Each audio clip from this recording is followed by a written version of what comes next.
T'as 5 minutes pour découvrir l'histoire de la Mazda RX-7. Cette voiture, c'est un hommage roulant au Japon, une fierté nationale. Mais c'est aussi un peu une anomalie technique et une putain d'aberration en termes de fiabilité. Bref, c'est toute une histoire que je vais vous crier pendant 5 minutes, ou un peu plus peut-être.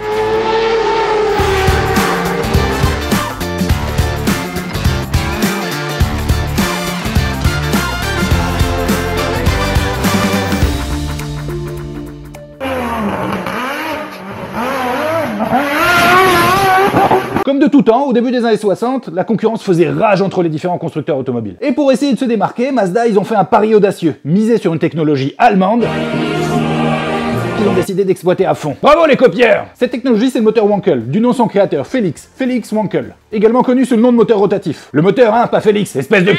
Félix, lui, c'était un ingénieur qui était aussi engagé en politique dans sa jeunesse. Il a été membre du Parti national-socialiste, à l'époque où c'était la mode des petites moustaches. Et Mazda, du coup, ils se sont dit, si on veut vraiment se différencier, il faut qu'on fasse un truc que personne d'autre ne fait. Comme par exemple utiliser une technologie nazie. Quelle idée de génie! Et comme ce moteur Wankel venait d'être abandonné par NSU, l'ancêtre de Audi, et par Mercedes-Benz, bah Mazda ils se sont dit que l'occasion était trop belle. Mais si Mercedes et NSU avaient abandonné, il y avait peut-être une bonne raison. Bref, ils achètent les droits à Monsieur Wankel pour pouvoir produire ce moteur. Ils prennent une tonne de subventions de la part du gouvernement japonais qui, à l'époque, encourageait son industrie à faire des choses nouvelles. L'innovation, ou la copie, je sais pas. Et les voilà embarqués dans une aventure incroyable ou dans une merde sans fin, ça dépend du point de vue, parce que ce qu'ils ont acheté, c'était un peu vérolé. En même temps, qu'est-ce que vous voulez attendre d'un ancien nazi, putain! Mais avant de vous parler de la RX-7, je me dois de vous mettre un petit peu à niveau au sujet du moteur Wankel, sinon vous allez être paumé au bac. Mais dis-moi, Jamy, un moteur rotatif, c'est quoi? Déjà, c'est un moteur à combustion interne, c'est-à-dire qu'il a pour objectif de transformer du jus de dinosaure ou de betterave, ça dépend, en puissance motrice. Sauf que contrairement à un moteur à piston qui transforme un mouvement linéaire, celui des pistons justement, qui font des allers-retours dans les cylindres en mouvement rotatif sur le bah là, le mouvement rotatif dans le moteur rotatif, justement, il est déjà rotatif. Ici, il n'y a pas de bielle, pas de soupape, pas de pas de cylindre ou de piston, non, rien, c'est beaucoup plus simple. Il y a juste un rotor en forme de triangle qui tourne dans une chambre qui s'appelle le stator, ou le housing pour les hispanophones. Et c'est tout, rien d'autre. Une ou deux bougies pour allumer tout ça, et c'est parti! Comme le moteur à piston, le moteur Wankel est un moteur à 4 temps, et chaque rotation du rotor engendre 3 cycles de combustion. Ce qui donne un fonctionnement continu et fluide au moteur, beaucoup plus qu'un moteur à piston qui lui fonctionne en discontinu. Putain, c'est un T5 à moi, Vultec, je suis perdu! Une conception plus simple donc, et avec beaucoup, mais vraiment beaucoup moins de pièces en mouvement que dans un moteur à piston, ce qui confère à ce moteur plein d'avantages. Il est compact et léger, beaucoup plus qu'un moteur à piston. Il a une capacité à atteindre des régimes très haut, 9000, 10 000 tours minute sans aucun problème, même avec des turbos, parce que ce moteur, il vibre beaucoup moins qu'un moteur à piston. Merci le fonctionnement continu. Et il est aussi très performant parce qu'à cylindre égal, il permet d'atteindre des puissances beaucoup plus élevées que celles des moteurs à piston. Des atouts qui sont pas négligeables quand tu veux faire une voiture de sport, ou tout du moins une voiture un petit peu performante. Et là, je vous apprends rien du tout, sauf si vous êtes fan de Fuego! Du coup, le moteur Wankel, c'est un moteur parfait. Il n'a que des avantages. Eh ben non. Parce que s'il a beaucoup d'avantages, il a aussi des inconvénients gros comme une Mazda. Comment ça, lesquels? Déjà, il consomme énormément de carburant. Et il consomme aussi énormément d'huile, mais genre naturellement, parce que pour le refroidir tellement il chauffe, il y a de l'huile qui est injectée dedans et qui finit à l'échappement. Il s'use hyper vite, et quand t'es fan de moteur rotatif, bah tu te rends compte que ton moteur, tu l'ouvres hyper souvent. Ensuite, il chauffe à mort, ce qui fait vivre un enfer au premier sens du terme, au peu d'éléments qui le composent. Et enfin, par rapport à un moteur à piston de puissance équivalente, il pollue énormément. Ras-le-bol! Et Mazda, bien conscient de tous ses inconvénients, il décide de ne pas jeter l'éponge. Non, il persiste, il continue à fond dans la direction du moteur Wankel. Convaincu qu'à force de recherche et développement, ils vont finir par arriver à le fiabiliser, par faire en sorte qu'il soit moins gourmand en essence, en huile, qu'il casse moins. Et le Wankel, c'était tellement une usine à gaz que Mazda, ils sont allés jusqu'à monter une équipe d'ingénieurs dédiée à la fiabilisation du moteur Wankel. Des ninjas de la fiabilisation du moteur Wankel. Et ça, ils l'ont fait dès 1963. Ces ingénieurs, ils s'appelaient le Rotary Engine Research Group, avec à sa tête un certain Kenichi Yamamoto, considéré comme le père du moteur rotatif chez Mazda. Et rien à voir avec le Rotary Club, ces espèces de francs-maçons là, nous sachons. Et il en fallait pas moins parce que les premiers blocs, ils s'usaient à vue d'œil, ils explosaient, ils développaient des fuites dans tous les sens. Et le groupe d'ingénieurs là, ils ont bossé comme des acharnés jour et nuit jusqu'à fiabiliser ce moteur et le mettre dans une première voiture, la Mazda Cosmo. Un superbe cabriolet avec des lignes magnifiques dont la vitesse maxi était déjà de 195 km/h en 1964. Et dans les années qui suivent, ils remettront des rotatifs dans plein de leurs modèles en améliorant sans cesse leur fiabilité. Et ça, malgré la crise pétrolière qui a fait exploser le prix de l'essence, ils ont quand même continué à faire des moteurs qui consommaient plus que les autres. On peut notamment retenir les Mazda RX2, RX3, RX4 avec des super palmarès en compétition qui permettaient de bien booster les ventes en concession. Et l'aventure du rotatif a continué jusqu'en 1978 avec la naissance d'une véritable icône, la première Mazda RX-7 appelée aussi FB. Sous le capot de cette première RX-7, ils ont mis un petit Wankel birotor de 1,1 litre de cylindrée tout petit. Mais du coup, ça permettait de le positionner très bas et très en arrière par rapport à l'essieu avant. D'ailleurs, cette voiture était considérée comme une voiture à moteur central avant. Un design épuré, une ligne sportive avec un moteur de seulement 1,1 litre. On pourrait avoir envie de se moquer, mais en réalité non, 1,1 litre, mais super costaud. Dans ses premières versions, il développait 100 petits chevaux, il est allé jusqu'à 130 chevaux dans ses versions les plus améliorées, ce qui est resté moins puissant que la concurrente principale, la Nissan 280ZX. En revanche, cela dit, mais en même temps, il n'y a pas... Mais comme on ne le dit pas assez souvent, dans la vie, il n'y a pas que la puissance qui compte, il y a aussi le poids qui est aussi important que la puissance de ton moteur. Et à ce petit jeu, la Mazda RX-7, elle gagnait haut la main parce qu'elle pesait 260 kg de moins que la Nissan 280ZX. Ce qui fait qu'à la fin, elle tombait le 0 à 100 en 9 secondes 5, une demi-seconde de mieux que la Nissan 280ZX, qui était plus puissante que la Mazda. Elle accélérait fort, c'est bien, mais ça fait pas tout. La Mazda RX-7, elle était aussi hyper agile dans le sinueux, justement, parce qu'elle était hyper légère et que son centre de gravité était hyper bas. Cette première RX-7, c'est une voiture de puriste. Elle demande à être cravachée pour en tirer le meilleur. Son châssis était réglé aux petits oignons. Et son moteur rotatif montait dans les tours comme une essoreuse à linge. Elle fait vraiment un bruit ridicule. La RX-7 FB connaît un succès absolu, et elle a même une petite carrière en compétition 3 fois rien, en catégorie IMSA GTU aux États-Unis. Une catégorie réservée aux voitures dont le moteur faisait moins de 2,5 litres de cylindrée. Avec 1,1 litre, autant vous dire que la Mazda, doigt dans le nez. S'ils avaient voulu, ils auraient même pu mettre 2 moteurs de 1,1 litre, et ça passait encore. Et ben les Mazda RX-7 avec leur moteur de jouet là, elles vont tout défoncer en IMSA GTU pendant 7 années consécutives, de 1980 à 1987. Ah, elle a aussi remporté une autre petite course aux États-Unis, un truc pas symbolique du tout chez eux, les 24 heures de Daytona. En 1979 avec un team 100% japonais. Ils étaient pas contents les Américains. Et au Japon, elle a aussi remporté de nombreux titres sur circuit ou en rallye, ce qui a fait que Mazda est devenu un constructeur de premier plan à l'échelle internationale que tout le monde s'est mis à respecter pour son savoir-faire sur les moteurs rotatifs. Après la RX-7 FB, Mazda, ils ont décidé de faire un rotatif avec encore plus de puissance. Et du coup, de rendre ce moteur qui était déjà fragile, encore plus fragile.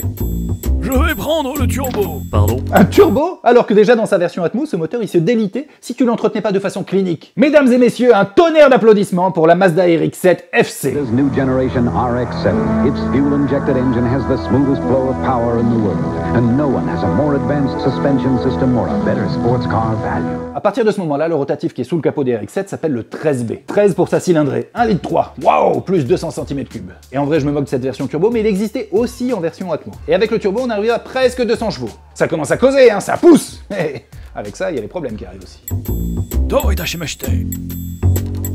Ce moteur, il montait très vite et très fort en température, et avec le turbo, il chauffait encore plus! Ce qui a pour effet d'accélérer l'usure du moteur, notamment les joints d'Apex qui sont là pour assurer son étanchéité. Sur une Mazda RX-7, c'est un peu du consommable, comme des plaquettes de frein. Mais pas de panique, nos Avengers du rotatif sont toujours là, et ils travaillent jour et nuit, toujours d'arrache-pied pour rendre ce moteur encore plus fiable d'année en année. Nani? Côté design, quand on regarde cette deuxième génération de RX-7, on mentirait si on disait qu'on reconnaît pas un petit peu une Porsche 924, 944 ou une Renault Fuego! À l'époque, c'était la mode des petites GT, dynamiques et confortables, et qui dit confort dit surpoids. Ce qui n'a pas aidé cette nouvelle RX-7 qui a beaucoup grossi par rapport à la première génération. En fonction des versions, son poids allait de 1200 kg à un peu plus de 1500 kg, une énorme patate par rapport à la précédente qui pesait une tonne à peine. Il n'empêche, dans les rues de Tokyo et sur le mont Akina, c'était souvent la Mazda RX-7 qui régnait en maîtresse. Pour le plus grand bonheur des mécanos qui avaient senti le filon et qui s'étaient formés sur le moteur rotatif, et qui du coup avaient beaucoup de travail. Bon ok, je charrie un peu. Le gain de poids de cette deuxième génération de RX-7, il n'était pas totalement gratuit et pas uniquement voué au confort. Ce poids supplémentaire, il venait en grande partie d'améliorations qui avaient été faites sur le châssis de la voiture. Comme un système de suspension ultra perfectionné avec des suspensions arrière indépendantes, un système anti-roulis et tout un tas de trucs qui pèsent, certes un peu plus lourds, mais qui ont apporté leur lot de performance et de grip à la voiture. Cette deuxième génération de RX-7 est aussi exportée aux États-Unis, où elle va encore tout défoncer en IMSA GTU et en course de côte. Et les fans à l'époque, les gens comme vous et moi, ils l'adorent, et son moteur en carton, ils trouvent même que ça fait son petit charme. Pas comme les alfistes, eux au moins ils assumaient. Ça va, si on peut même plus faire de blagues, hein.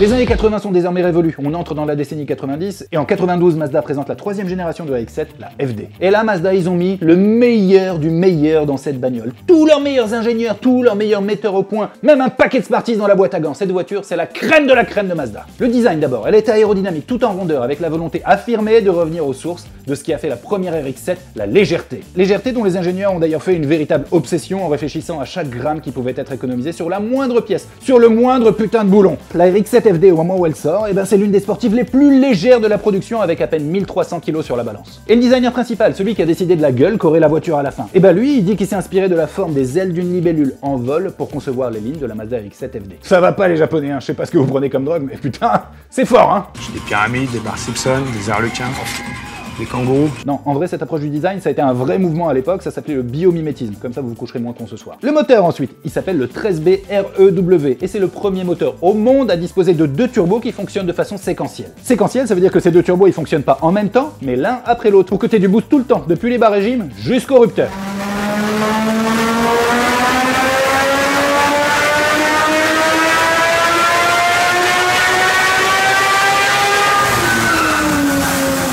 Et là aussi, Mazda, ils ont voulu que ce soit parfait, millimétré. Leur volonté, c'était que le conducteur ne ressente absolument pas l'effet de la caractéristique des moteurs turbo à l'époque, c'est-à-dire que t'avais rien, et d'un seul coup, tout le boost. Dans sa version la plus aboutie, ce moteur, il sortait 350 Nm et 280 chevaux, comme toutes les autres voitures sportives japonaises de l'époque d'ailleurs, le Gentleman Agreement, souvenez-vous. Mais du coup, la RX-7, elle avait un énorme avantage par rapport aux autres. Même puissance, mais poids largement en dessous. Et le refroidissement sur ce moteur qui n'a plus un, mais 2 turbos est passé du cauchemar au Mordor. Pour le mettre au point, ils ont consommé des milliers de litres d'huile, des centaines et des centaines de joints d'Apex, ils ont ouvert des rotatifs dans tous les sens pour arriver à le fiabiliser un petit peu. Fiabiliser pour un rotatif. Tu fais au moins 20 000 km sans que ça pète. Le tuning enfin. Mazda, comme à leur habitude, ils ont créé une équipe dédiée au tuning de la voiture. Mais quand je vous parle de tuning, c'est vraiment la carrosserie, l'extérieur, l'aéro. Et ces gars, ils s'appelaient le Mazda Speed Group. Speed pour la drogue qu'ils prenaient tous les jours.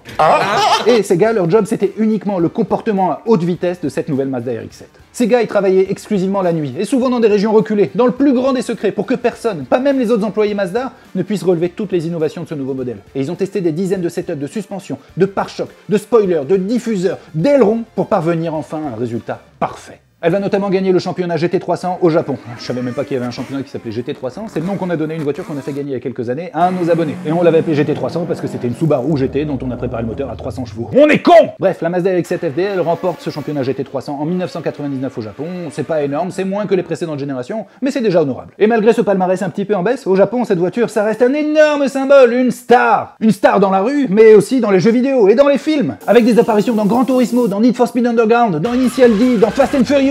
Et la RX-7 FD devient l'une des voitures les plus prisées dans les concours de tuning, dans les courses de rue, dans les plus grosses prépas les plus folles qu'on puisse faire. Et comme pour les précédentes générations de RX-7, d'année en année, elle arrêtait pas d'être optimisée, d'être upgradée pour devenir de plus en plus puissante et de plus en plus fiable. En tout, il y aurait eu 8 versions de Mazda RX-7 FD, très proches les unes des autres, mais à chaque fois avec un petit upgrade sur les freins, sur l'aéro, sur le moteur, sur la consommation d'huile.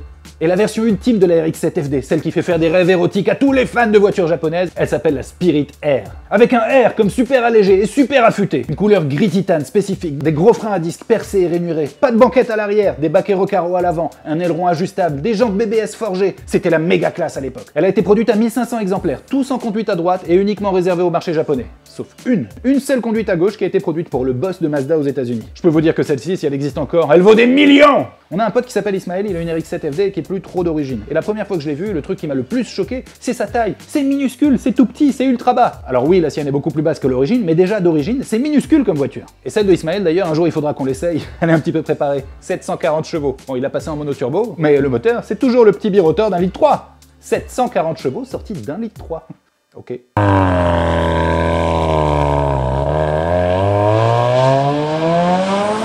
Malheureusement, et malgré cet énorme succès, la Mazda RX-7 est une voiture coûteuse à produire et coûteuse à entretenir pour Mazda. Qui fait qu'en 2002, la production est tout simplement arrêtée. Et ce qu'il leur restait de moteur rotatif, ils l'ont mis dans un nouveau modèle, la RX-8, qui était sympa, mais qui n'a pas du tout connu le même succès que la RX-7. En résumé, la Mazda RX-7, c'est une voiture incroyable, ce moteur il est fou, mais il faut être vraiment masochiste pour apprécier ça. Perso, je pensais qu'en ayant été propriétaire d'une Subaru, j'avais déjà eu le pire de ce qu'il y avait en termes de fiabilité et de mécanique. L'ovalisation, les segments, les joints de culasse, y a rien qui allait, l'électronique qui partait en couille. Putain, les gars qui ont des Mazda RX-7, c'est pareil, mais c'est tous les jours, pas tous les mois. Et rien que pour ça, respect à vous. Et pour tous les fans de RX-7, ce qui est sûr, c'est que le moteur Wankel, ça fait plaisir quand ça marche. Bon, je viens de passer un quart d'heure à moquer un petit peu, 3 fois rien, de la fiabilité toute relative des moteurs rotatifs. Sauf qu'en 1991, Mazda, ils ont prouvé au monde entier qu'un moteur rotatif bien conçu et bien emmené, ça pouvait être ultra fiable, encore plus que n'importe quel autre moteur. Parce que cette année-là, en 1991, avec la 787B, Mazda, ils ont remporté les 24 heures du Mans. La plus grande course du monde. La 787B, c'est l'une des voitures de course les plus incroyables jamais conçues. Sous son capot, un quadrirotor de 2,6 litres de cylindrée. En fait, c'est tout simplement deux moteurs 1,3 litre de RX-7 qui ont été mis ensemble. Un petit peu optimisés pour sortir 700 chevaux et gagner les 24 heures du Mans.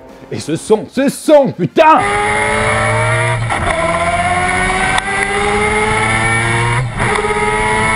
Et pour finir d'enfoncer le clou, la 787B, c'était la première voiture japonaise à remporter les 24 heures du Mans, première voiture à moteur rotatif à remporter les 24 heures du Mans. Du coup, je peux pas vous dire autre chose qu'un moteur rotatif, oui, ça peut être fiable.